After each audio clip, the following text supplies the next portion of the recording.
morning. How are you? Then you respond, I'm fine. How are you? How do you do? How are you today? I'm fine. That's good.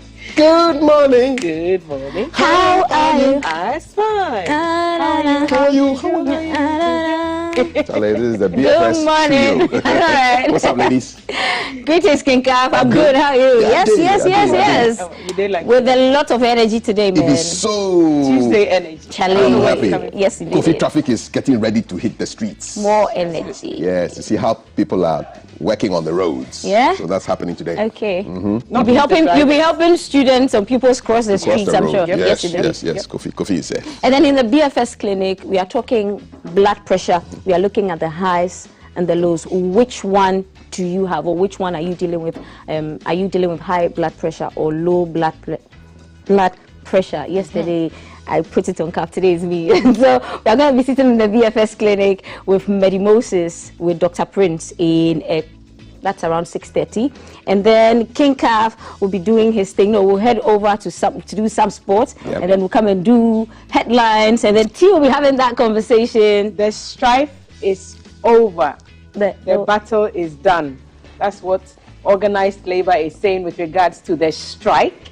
So that's over. Today is a full working day for many of us, and we'll be talking to organized labor.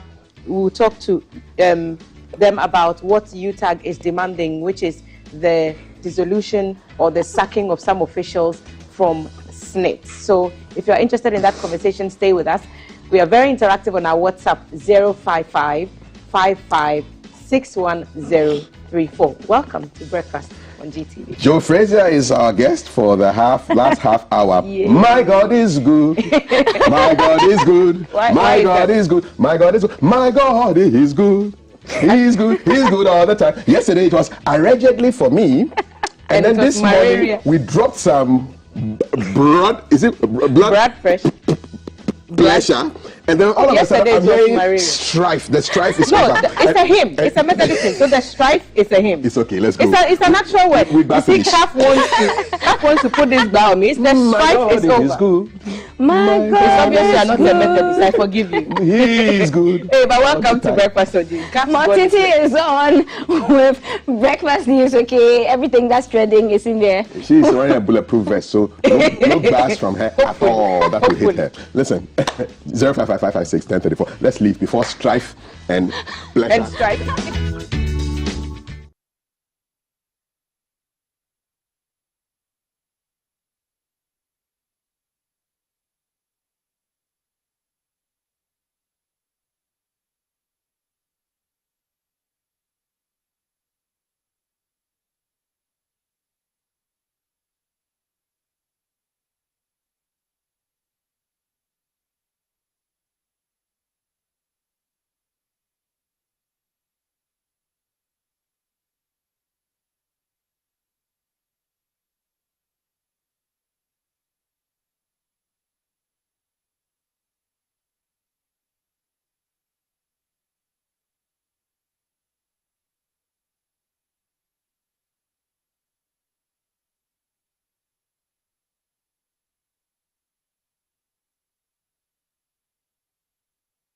To GTV Breakfast News, this is where I give you stories, local and international, top stories making the headlines. We'll look at the TUC strike, we'll do some politics, bring you health, the outbreak of the dengue fever, and take you to the firing front to look at the elections in Rwanda and how Kenya is planning to cut spending. I am Altiti Saida Sadiq. You can watch the news live on GTV Ghana across social media and YouTube. We are streaming there on DSTV on channel 278. Let's begin with leadership of organized labor was called off a strike following the termination of the sale of 60% of SNIT shares in 4 hotels to Rock City hotel owner Mr. Brian Echampong. Leadership has also given SNIT 1 month to meet with them to address all issues relating to the pensions of workers. They intimated that failure to do this, they would advise themselves. At a crunch meeting by organized labor on Monday morning, the decision was whether to continue or call off the strike, while some agreed that SNIT's termination of sales of shares should be enough reason to call off the strike. Others disagreed, saying that as representatives of workers, SSNIT has not been sensitive to the concerns raised over the transaction and that leadership should have listened to the varied opinions about the sale of shares in the hotels. According to Labour, SSNIT showed bad faith, hence the strike. At the end of the meeting, Secretary General of the TUC, Dr. Yao Ba, said SSNIT has 1 month to engage with organised labour over the issue and therefore the strike is called off. Organised labour has decided to call off the strike. All workers are requested to resume work on Tuesday, 16 July 2024. We are giving SSNIT 1 month to engage organised labour to address all outstanding issues related to the management of our pension. Otherwise, we will advise ourselves. Mr. Jerry Joe Harrison, UTAG Secretary for the University of Ghana, called for discussions about the profitability of workers' contributions. Some of us were of the opinion that given the insensitivity of the SSNIT board and the people involved, the top management and all that, the strike should be sustained until the board and the management has been completely dissolved, because they have shown indiscretion, they have not shown good faith, they have not shown sensitivity towards the people, and therefore their position has become untenable. Because I think that to manage the assets of the people on their behalf means that you should listen to them when they have dissenting opinion. But these people clearly have an agenda, and they are not willing to listen to the people until a strike action was declared. I think that is so unfortunate, and it is on that basis that many of us thought that their position has become untenable, and therefore the board and the management has to go. Mr. Harrison feared SSNIT's decision over the pensions in future could be detrimental to the Ghanaian worker. And let's go to the courts, where organised labour's directive to public sector workers to embark on the nationwide strike disrupted activities at the Law Court complex. Staff of the Judicial Service withdrew their services, which halted proceedings at the various courts in Accra. The Law Court complex, which is usually busy on Monday mornings, was virtually empty today. When GBC News visited the complex, all the courts within the premises were locked. The situation was the same at the Supreme Court and the Circuit Court. The only staff on site were the security officers and also some police officers who remained at post to secure the property. Some litigants and patrons of the court who said they were unaware of the strike were left stranded and disappointed as they were not able to access the needed services. A statement from the General Secretary of the Judicial Service Staff Association of Ghana, Mr. Abdullahi Yakubu, directed members to stay off work until a new directive from organised labour is disclosed. Meanwhile, President of the Judicial Service Staff Association, Mr. Samuel Afote Otu, has directed staff to resume work from tomorrow, July 16th. Mr. Otu said organised labour has resolved to call off the nationwide strike, having had its demands met by the SSNIT board. He said leadership of organised labour will engage the board of SSNIT to resolve any further outstanding issues regarding the management of the trust. Let's take you to the North 9. Federals of government's commitment to transforming the education sector to conform to the changing dynamics of the 21st century. The Vice President, Dr. Mahmoud Bawumia, has cut short for work to commence on the first science, technology, engineering and mathematics STEM tertiary institutions designed for instructors in Karuga in Northern Region. When completed, the Namburugu STEM College of Education will train applicants as STEM teachers in senior high and other schools across the country. Since 2017, government has seen to the construction of a number of STEM schools at both the SHS and JHS levels across the country, aside the provision of free senior high school and free TVET education. Building new modern ICT-based schools and construction of specialized STEM high schools occupy a high position on the government's agenda. Hence, good number of schools have been built to train Ghanaians in STEM courses. These include the Awaso STEM School in the Western Region, Abomosu STEM School in the Eastern Region, Bosomtwe Girls STEM School in the Ashanti Region, and the Kwasimpe STEM School in the Northeast region. Many of these institutions have since been integrated into the education mainstream, admitting their first batch of students. The breaking of grounds for the Namborugu STEM College of Education is the first to be constructed in Ghana. It will train Ghanaians to specialize in the training of science, technology, engineering, and mathematics subjects. The college will have accommodation for male and female students, an ultra-modern 800-seater auditorium, ICT center, and living quarters for the teaching staff. A Deputy Minister for Education, Reverend John Intim Fodjo, stated that the facility will train teachers who will in turn train students in STEM subjects. Vice President Dr. Baumia said the STEM Training College further demonstrates government's resolve to prepare the Ghanaian youth for the fourth industrial revolution.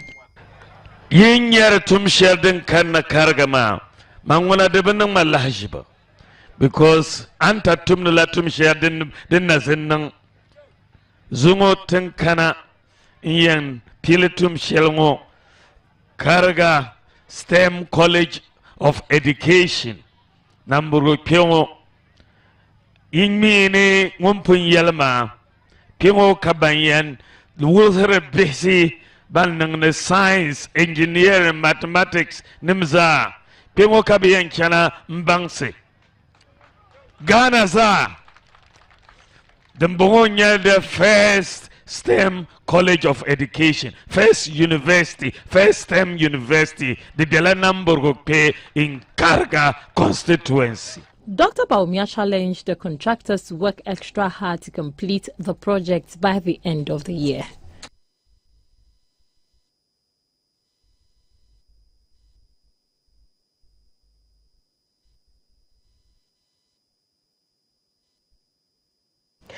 Away from the north on Monday at Odumase Krobo, the NPP's 2024 running mate, Dr. Matthew Opoku Prempeh, held discussions on national issues with the corner of Manya Krobo, Nene Sakite. While giving him his blessings to proceed on a peaceful mission for the elections, the paramount chief, who doubles as president of the Eastern Regional House of Chiefs, charged politicians to give the chieftaincy institution its rightful place by giving them the needed recognition in the affairs of the country. Dr. Matthew Opoku Prempeh's visit to the palace of the corner of Manya Krobo traditional area, Nene Sakite, follows after similar visits to traditional areas in Wassa, Anglo, Krachi, Upper Diskov, and Isikado. The two recounted their personal relations as old students of Prempeh College, working as royals, and diverse engagements in the journey of life. Dr. Prempeh said it was prudent to seek his blessings and advice at this crucial time of his political career. Nene Sakite challenged 13 that with hard work, victory would be theirs. Bordering on national issues, discussions focused on energy security, road infrastructure, the chieftaincy institution, and governance. In the chieftaincy institution, we always felt that we have been ignored by successive governments over the years. But one of the reasons why I am glad about your selection from all the guys as the vice presidential candidate is for the fact that you're also a royal and you know what the institution needs and you know what we've been looking for. The three arms as we see it, are we the servants, 10 politicians? The chiefs who have been leaders since time immemorial, and the religions that support us. Without a good balance amongst the three,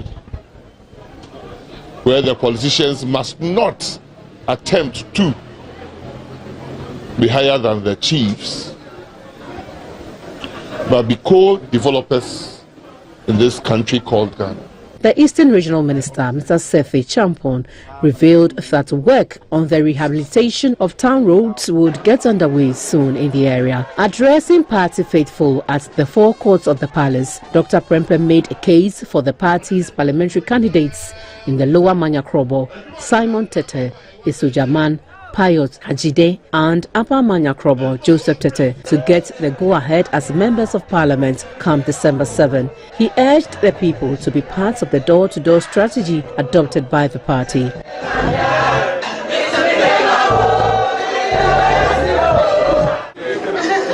Later, the MPP running mate and his team commiserated with the family of late Christian Tete, a key member of the MPP party who passed away recently after a short illness.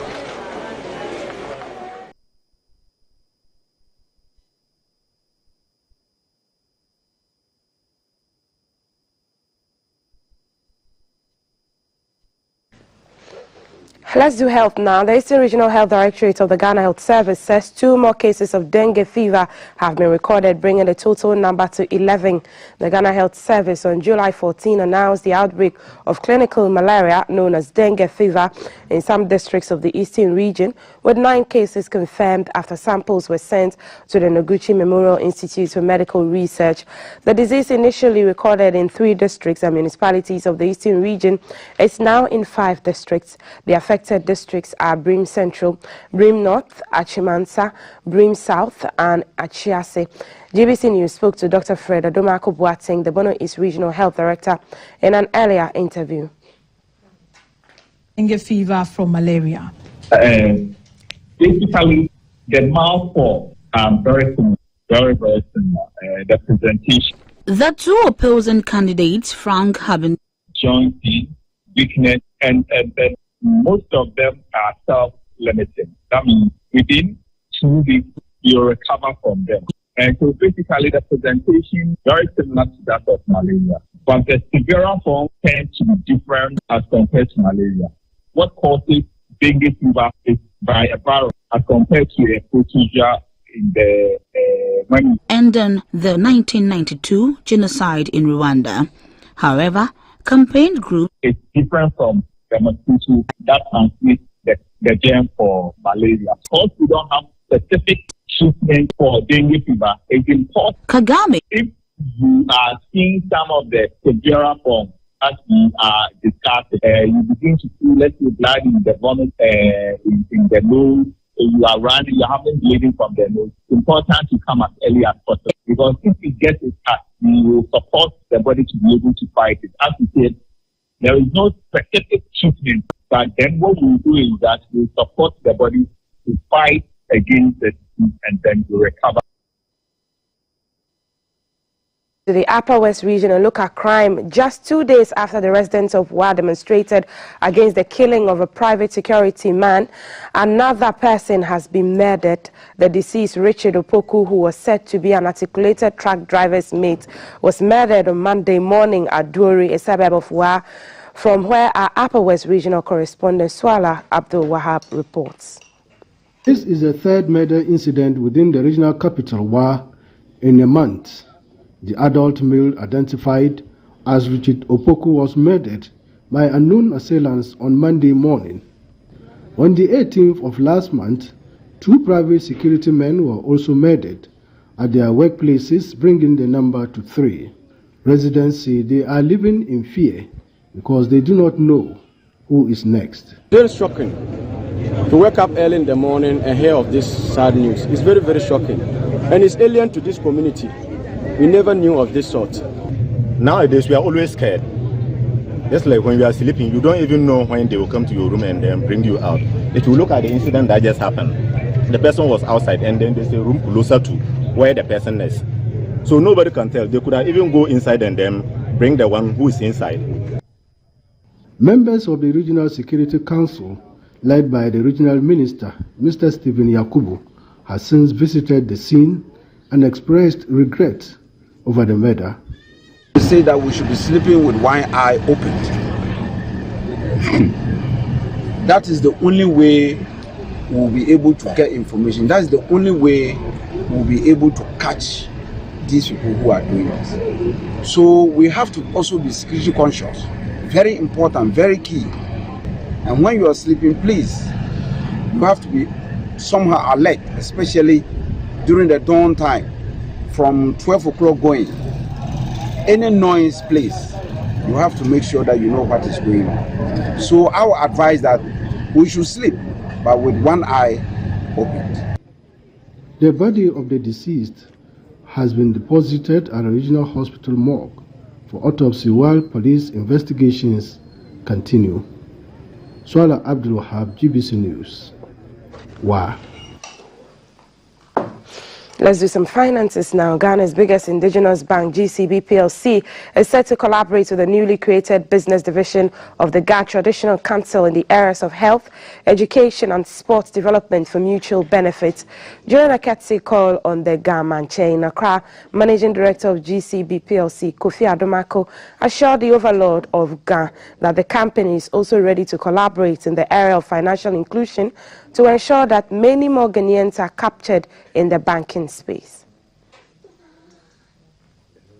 The visit by GCB Bank PLC was to lend support to the Gamanche's efforts at keeping Accra clean.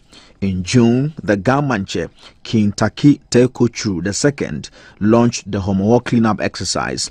The one-month campaign themed Let's Keep Accra Clean aims to promote good waste management practices, improve environmental cleanliness, and install a sense of community ownership and responsibility towards environmental stewardship. The GCB team was also at the palace to lend a helping hand as the Ghana state readies to celebrate Homowo. During the visit, the Gamanche announced the establishment of a business desk at the Ghana Traditional Council to serve a nexus between the business community and the traditional authority. A business desk. Yeah. Business desk. If you actually, regulate corporate social responsibility. Yeah. Companies. Mr. John Kofi Adomako is the managing director of GCB Bank PLC. Needs business desk he spoke about. We will look into it. We'll sit with him and his administration and see where opportunities are that will help develop the community and also help strengthen the bank. We are already supporting strongly in the area of health. We are already supporting the area of particularly to do with the youth and development. The bank donated a cash amount of 100,000 Ghana cedis and other items towards the Homowo celebration. In 2023, GCB Bank PLC posted a remarkable financial performance, indicating resilience following a robust post-domestic debt exchange program recovery and also laying the foundation for a sustainable future. The bank recorded a substantial profit before tax of 1.6 billion Ghana cedis, transitioning from a loss of 733.5 million Ghana cedis in 2022.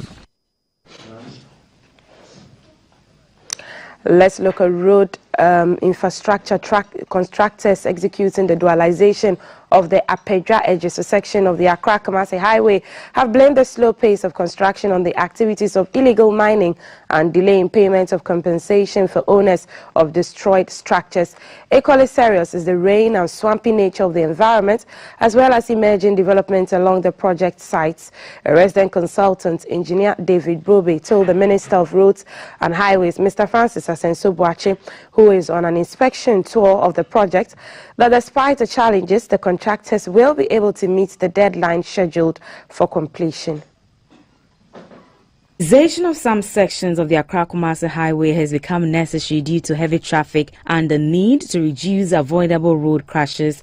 Population increases in some emerging towns such as Konongo and Enyinim, which constitute major towns on the corridor in recent times, has worsened the situation in those towns. Government therefore awarded on contracts the 4 road bypasses to 8 local contractors last year and were given 24 and 36 months to complete. The visit by the Minister of Roads and Highways, Mr. Francis Asenso-Boakye, revealed that work is progressing steadily but not as fast as the minister expected because of the importance government attaches to the project. The recent increase in rainfall and high pits left unattended are not only delaying work but increasing project cost as well. Briefing the minister, resident consultant engineer of one of the contractors, Mr. David Brobe, said work is going on smoothly except few hitches with the ministry is assisting to resolve.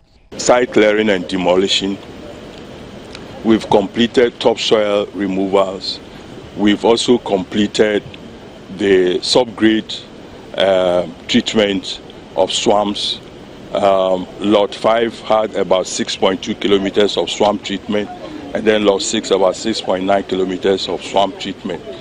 We are currently doing the embankment fill and cattle formation, and then we are also tackling the culverts. The Eastern Regional Minister, Mr. Seti Champon, who was with the team, said his office is aware of some of the challenges, especially mining of all categories, and efforts are being made to address them. The Roads and Highways Minister, Mr. Francis Asenso Boachu, was satisfied with work done so far and assured that government will resolve all emerging challenges.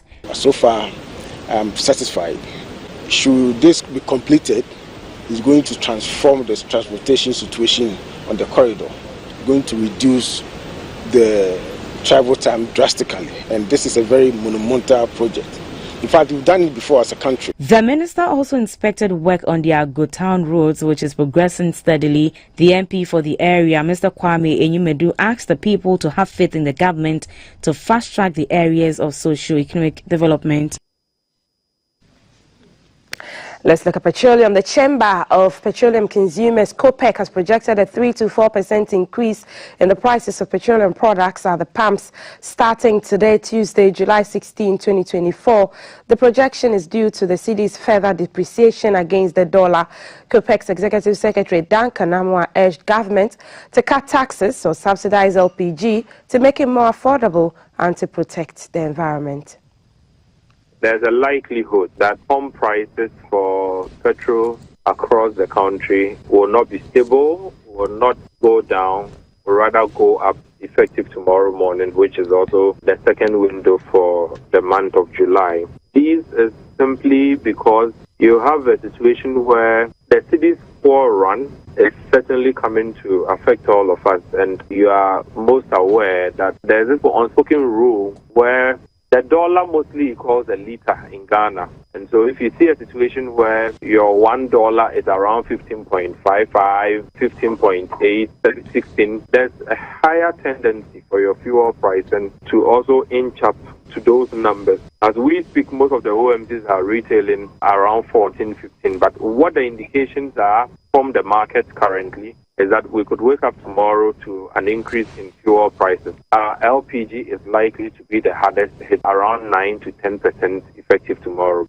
Petrol could do about 3.7, diesel could do about 4.69 effective tomorrow. And what that will mean is that you are likely to see prices move from the 14 Ghana region per litre to around 15 Ghana region per litre effective tomorrow. Front now, Rwanda's President Paul Kagame feared and admired an equal measure seeking to extend his 24-year rule in an election. Analysts say he will win by a landslide. He has dominated every election since becoming president in 2000 with over 90% of the vote. In 2017, he won with a staggering 99% in an election criticized by human rights groups. Mr. Kagame, 66, is accused of not allowing any real opposition and ruthlessly targeting his critics even outside the country.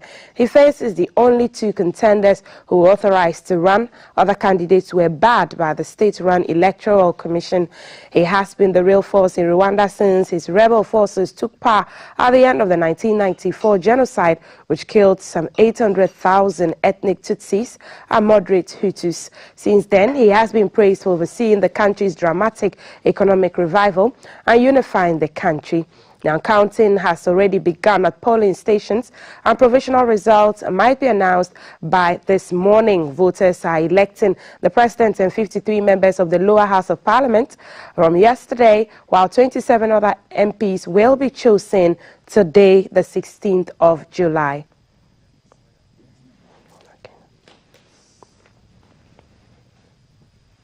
High Let's bring rates you of the weather youth report unemployment. for Tuesday now.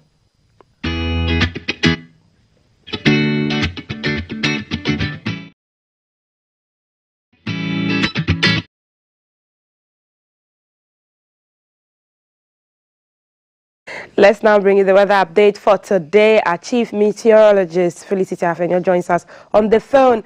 Hi, good morning, Felicity. Hope you're up and well. How is our weather going to look like across board today?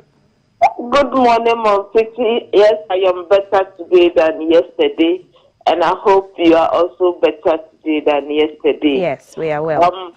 We thank God. For the forecast for today, we expect it to be variably cloudy across the 16 regions. For those of us over the southern sector, we expect some light rain or drizzle.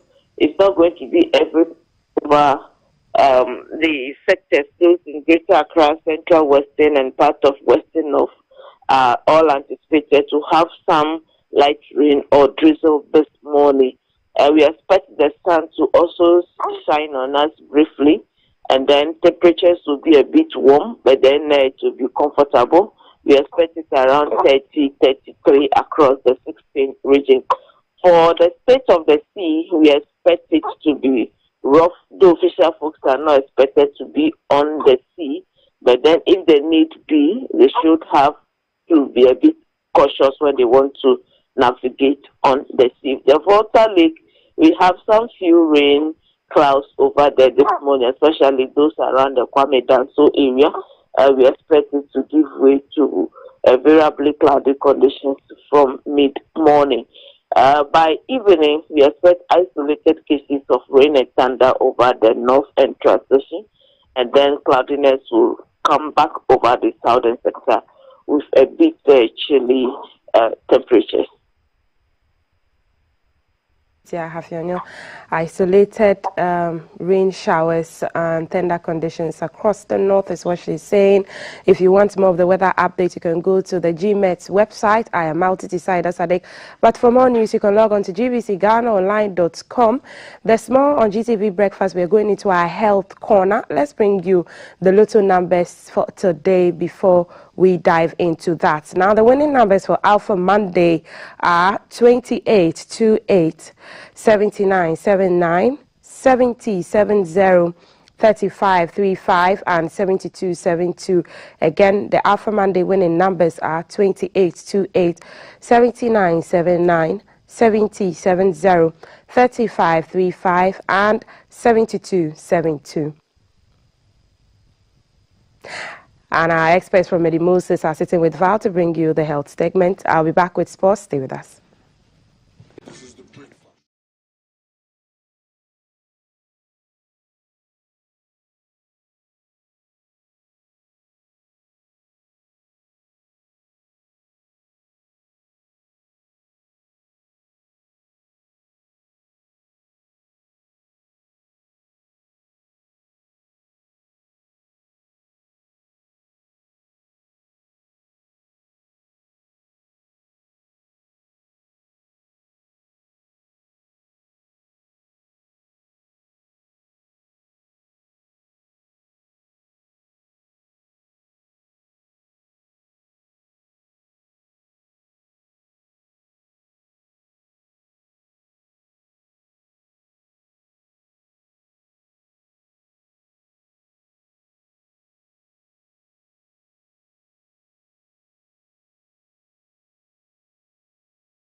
Welcome back to the show. We are stepping into the BFS clinic, and we'll quickly say big thanks to our sponsors, Virtual Sounds, Awake Purified Water, and of course Medimosis Garlic Capsules, who are proud sponsors of the BFS clinic. We are stepping into the clinic to talk blood pressure, the highs or the lows. So blood moves in the body with an amount of pressure. I might have to be careful today, with an amount of speed, and so the body needs to maintain that speed to prevent organ damage. I'm not an expert, but an expert is going to be telling us about blood pressure, all we need to know, and how to keep safe.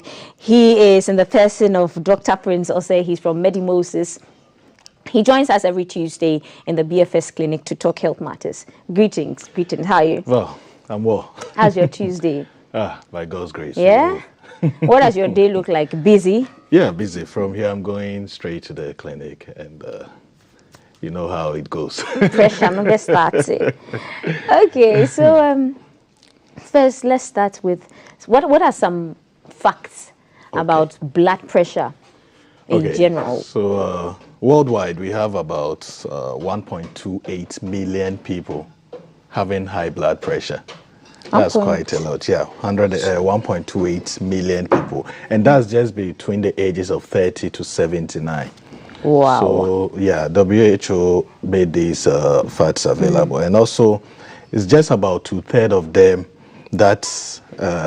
two-thirds of them are in the middle-class countries. Okay. So, Ghana is part of it. So if you look at it, it means that majority of people in Ghana might be having high blood pressure because these numbers are quite high. And also, just less than half of them are diagnosed and are on treatment. So it means that for this number, we have half of them, even less than half, that's 42% of this number being diagnosed and on medication. So it means majority of them, of the people having high blood pressure, don't even know, and they are not on medication. About 46% of adults have hypertension, and they are not aware that they have. Yes, about 46%. That's close to half of adults have hypertension, and they are not aware. And also, 1 in 5 adults have their hypertension under control.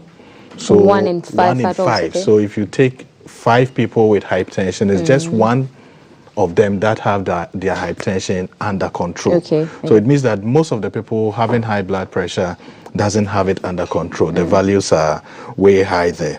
Right. And also, hypertension is a major cause of death, sudden death. So of late, you hear that someone wasn't sick and all of a sudden he's dead and all that. Maybe slept and he didn't wake up. Yes. Most often, when you go into details, you find out that they were having hypertension and they were not aware. Yeah. So some of these facts are a bit they're scary. Yeah, they are a bit scary because if we have about 46% of adults not knowing that they have the hypertension, but they have, it's quite scary. Yeah, and mostly we call it the silent killer because most people don't know.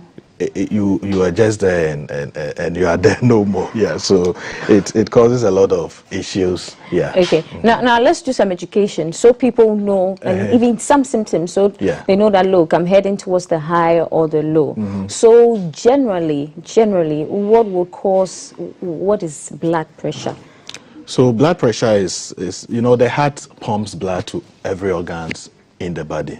Every organ in the body needs blood, and the heart is the pump that pumps it into all the organs. It's like having a pump in your house. Okay, yeah. You need water in every area of your house, and the pump is what pumps the water into these areas.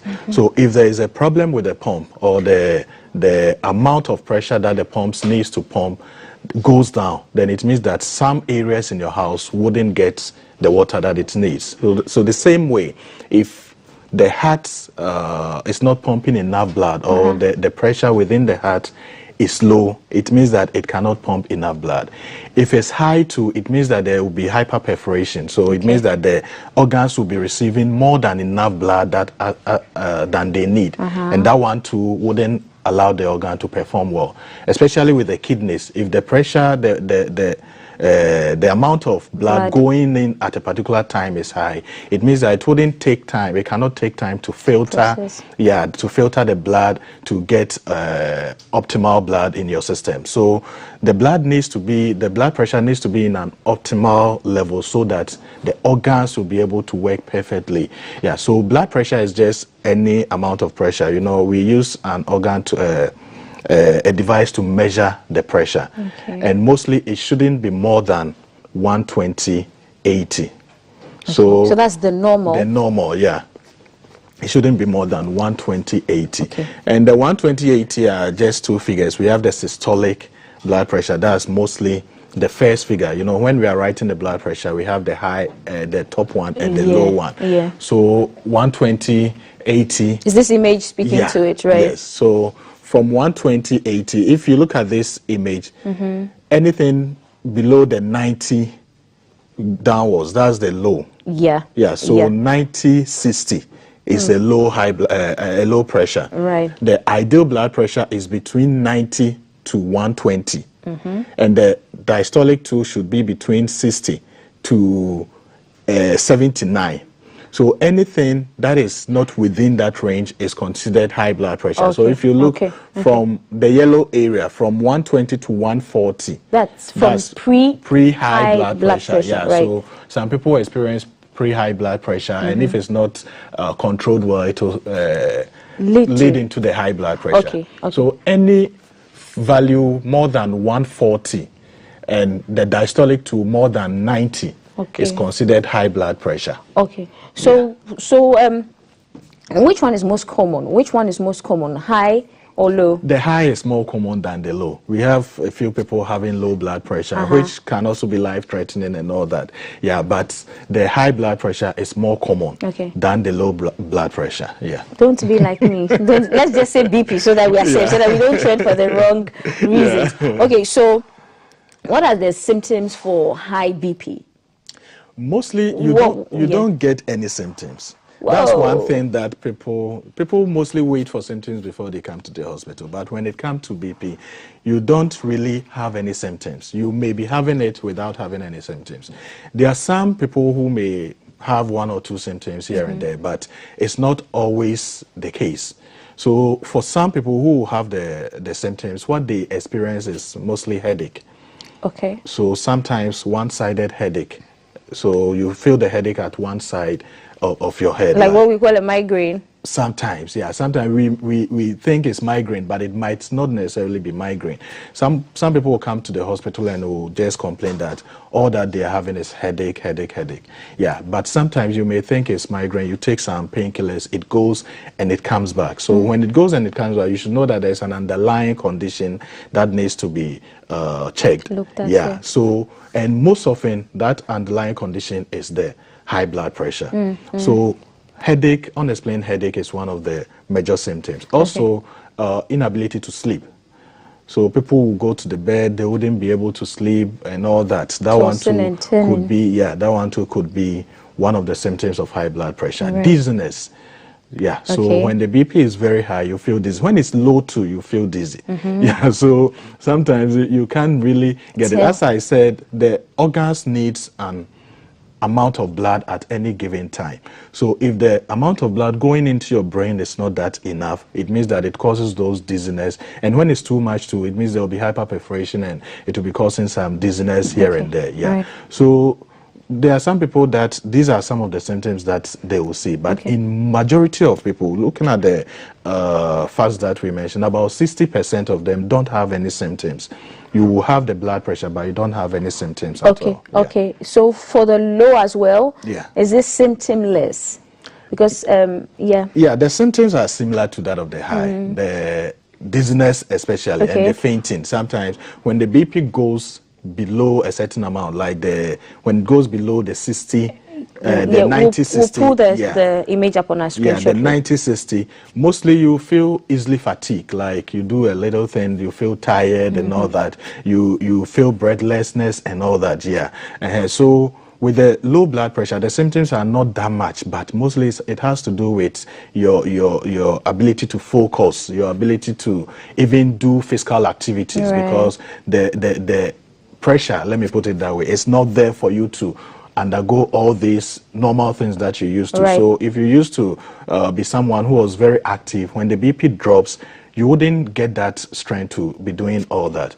But when it goes high to, these are some, the symptoms are mostly similar, the fainting, the dizziness and all that.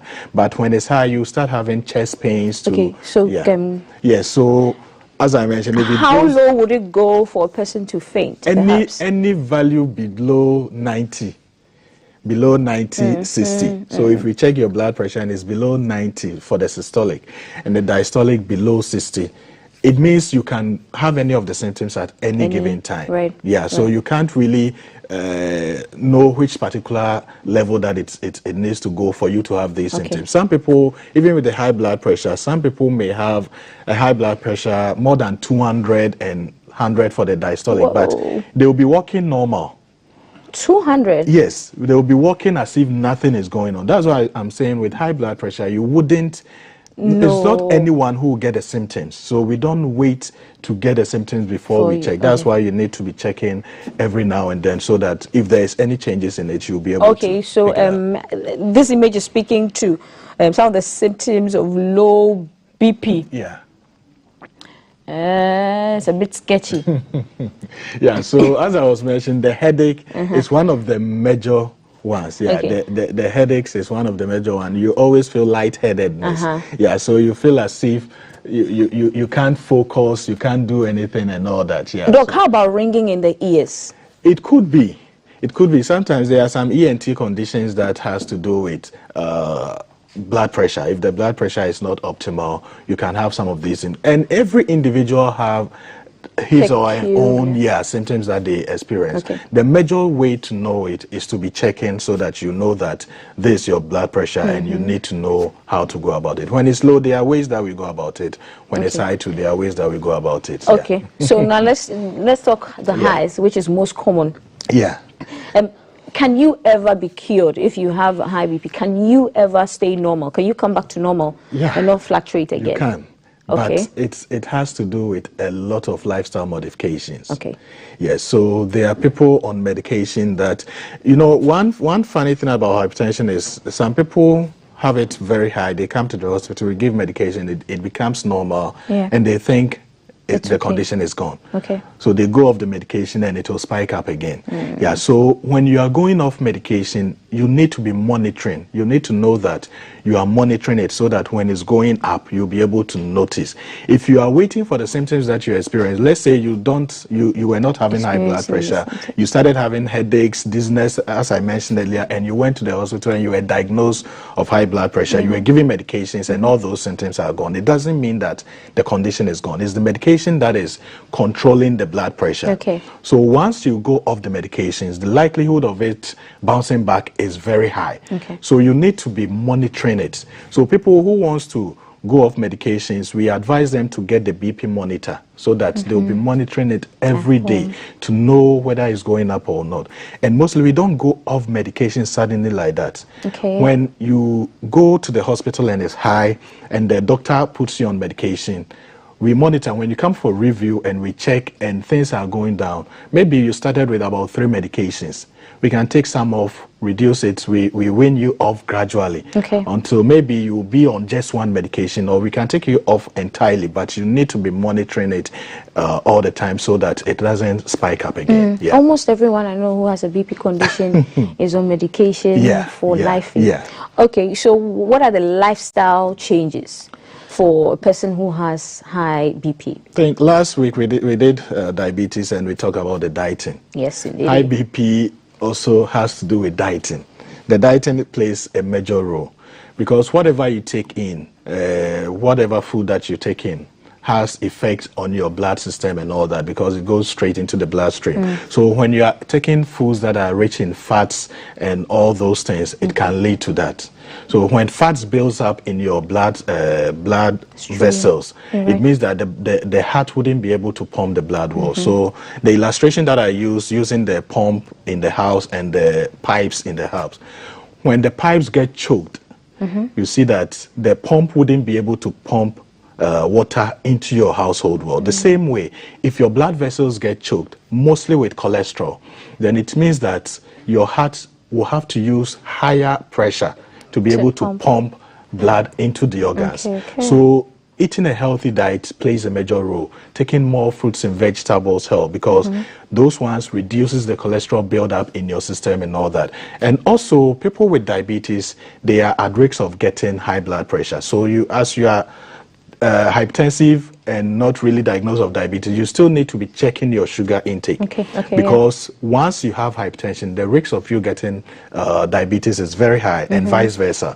So if you have diabetes too, you can tip into having hypertension. Yeah, so they go hand in hand. People with diabetes mostly have the hypertension. People with hypertension mostly have the diabetes. So diet for diabetes patients, as we learned last week, is very important. You need to reduce your sugar intake. You need to reduce your starchy foods intake, because the more starch that you take, it increases the sugar level, which may lead to all that. Yeah, so when it comes to the dieting, all these things, we reduce fatty foods, we reduce sugar intake, we don't eat late at night, because when you eat late, your body wouldn't be able to metabolize it well and all that. Yeah, so all those dieting play a major role. And there are some of the risk factors that you can't do anything about. Which ones? They are the genetic ones. So they are the lifestyle things that can lead to the high blood pressure. That's the lack of exercise. That's the so if this is say BP is in your family. Yes. So with a genetic one, it's difficult to control it, because it's already the gene is already in your system, and the risk of it being activated is very high. But you can push it further with this exercise and healthy diet and all that. Yeah, but it's difficult. And also aging. We can't do anything about aging. Yeah, so once you are aging, things changes in your system. The heart is one of the organs that starts its work once you are conceived. So right from your mother's womb, the heart started beating, and that's the last organ to feel. Yeah, when you are no more. Yeah, so sometimes the stress on it and all that it can get exhausted whilst you are aging. So things changes when you are aging. Right, Doc. Talking about exercise helps, yeah? There are some people I know who go on the Ebri mountain, they go on the ridge, they do all those steps and then go to the top and have fufu and beer. What sort of exercises are we looking at? Do we have a routine? Because for those people, I don't know what's happening. Yeah, so exercise, the main motive of exercising is to reduce the fat buildup and all that. So when you exercise, and let's say you burn about 20 calories and you go and you take it back, it doesn't really help. So once you are exercising, you should do that with your diet, and you should also check your diet. People think they can eat all sort of foods and burn it through exercise. But when you are eating and burning, then it means that what has already been stored is still there. So you are really doing nothing. I think it's just the fun of, going up and down. I think it's just the fun of it. And it shouldn't just be like a one-time thing. It should be a routine. So if you are doing it every day, and sometimes, those going to the Ebru, you can't go there every day. Definitely you have work to do. It's on Saturdays that you go. So mostly doing it in the house is very good. You can get a skipping rope. Do your skipping early morning before you take your shower. That one you can even do it in your living room. How many minutes of exercise would you recommend? Ideally 15 minutes every day is okay. If you're able to do 15 minutes every day is okay. And you need to be, for the exercise we have types. Some people want to go to the gym, lift metals and all that. That one is bodybuilding. That one is not really about the cardio. When the cardio exercise, when you are doing cardio exercise, it involves the whole body. It means that you are pushing your heart to the limit, and the heart is elastic. The heart muscles are elastic. So the more you allow it to pump more blood, it builds up the muscles around the heart, and also reduces these cardiovascular conditions. So skipping, swimming, jogging, brisk walking, and all those forms of exercise helps with the heart. Dave, the cameraman, is just asking me to ask you, how about sex? That's a form of exercise, but then if you are living with high BP, if you are living in high BP, you can still have sex, but then you need to know that the more you don't need to take certain aphrodisiacs and certain things to boost it. Some people, because of the high BP and the medications they are on, their libido goes down and all that, and they take these aphrodisiacs and all that. It sort of puts pressure on the heart. If you look at the mechanism of some of these high blood pressure medications compared to the aphrodisiacs, when you take the aphrodisiac, more blood is pumped into your manhood, and you need the blood at some vital points, parts of the body too. So if most of the blood goes down there, it means that you may not get in enough blood at certain parts of the body. So when you are hypertensive, you need to know the limits in which you have to go. You don't have to overstress yourself and all that. Sex is a good exercise, but that's not the only exercise that you need to do. Okay, Doc, quickly before we wrap up out of the clinic, what do we do in an emergency for people? Like, what do you do? For instance, if somebody faints from high BP or low BP, what do you do to the people around in an emergency, perhaps, if the person faints? Our emergency system in Ghana is quite difficult. You know, when people faint, the first instinct that people do is to pour water on them, which is medically, I don't know where that thing comes from. But medically, that's not right. When they faint, they need more oxygen. It means that oxygen is not going into the brain that much, but people will get crowded and even the little oxygen around will be consumed. So you need to at least clear the place for the person sometimes and put the person in a recovery mode. I think we need to learn on some first aid. Maybe. What's recovery mode? We have a way that we put the person on his side, and depending on if every type of fainting or seizures or other things, there is a way that you approach it. Maybe next time we should do our emergency we need tactics. to do that. But the basic thing that we need to do is not to be crowded around the person. We just need the person to get more oxygen in the system. So instead of asking for fansioguno, we can find the person. We can find the person to get more oxygen in it, because sometimes putting the water on the person can even choke the person, and that one can even be more serious than the fainting. And we need to, as much as possible, rush the person to the hospital so that if there is something else causing that, we will be able to deal with it. And there are certain complications when it comes to hypertension. Stroke is one of them. Sometimes people get stroke and we don't know what to do about it. I think next week we will have to talk about stroke and how to deal with it when people are having it. In an emergency, Thank you very much for coming. You too, as usual, we love doing this with you. We've been spending time in our clinic with Dr. Prince Osei from Medi Moses Prostate Center. He's been telling us all we need to know about high blood pressure and low blood pressure. We're going to be taking a break, but Kofi Traffic will be in a vicinity around you. In a couple of minutes, we'll be heading over to Kofi Traffic's location. We are taking a break. We'll see you shortly. Studio One, this is the Breakfast Show. A state-of-the-art facility built with your family.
with no regrets. Investors know I'm hitting fortune. To the health workers who diagnosed lax every move. And then to the hard guy who couldn't hold his emotions. To the passionate fan who couldn't contain his joy. To the seamstress who turned her hand-earned stitches into a bundle of joy. And now, here is to you. Your next big win is right here. From 1st July 2024, dial star 712 hash. Equaswato tickets as a group, individual, to win in the community draw or the grand draw on the 30th of November 2024. Unlock your luck with star 712 hash. Rated by the NLA on the Caritas platform, not for persons below 18 years. TNCs apply.